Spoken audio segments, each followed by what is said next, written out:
एकीकडे राज्यात काही ठिकाणी अवकाळी पावसानं थैमान घातले तर दुसरीकडे अकोला जिल्ह्याच्या मूर्तिजापूर तालुक्यातील रोहना गावात गेल्या 6 महिन्यांपासून पाण्याची भीषण समस्या निर्माण झाली आहे। दरम्यान गावातील लोक नदीपात्रात खड्डे खोदून त्यामधील पाणी पित आहेत। हे पाणी दूषित असल्यामुळे नागरिकांचं आरोग्य देखील धोक्यात आलंय। नदीपात्रातून पायपीट करत गावकऱ्यांना नदीच्या पात्रात खड्डे खोदून जिऱ्यातून पिण्यासाठी पाणी काढण्याची कसरत करावी लागते। याकडे संबंधित विभागाचं मात्र अक्षम्य दुर्लक्ष आहे। त्यामुळे गावकऱ्यांनी संतप्त अशा प्रतिक्रिया व्यक्त केल्यात।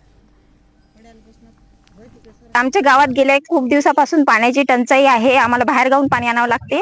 बाहेरगावी पाणी आणण्यासाठी गाडी लागते। जर गाडी नसली तर पाण्याविना राहू शकतो का आपण? उन्हाळा दिवस आणि जानेवारी महिन्यापासून आम्हाला खूप अशी टंचाई आहे पाण्याची। आमच्या इथला आरो पण बंद आहे। बाहेरून आम्ही हिऱ्यातून पाणी आणतो, कधी कधी पाणी भेटत नाही आणि काही काही बाया तर हिऱ्यावरून पाणी आणतात। हिऱ्यावरून पाणी आणताना तिथल्या पाण्याची किती टंचाई आहे, मतलब कसं आणायचं, काय आणायचं, हा आता तुम्ही इथं दिसूनच राहिलं तुम्हाला।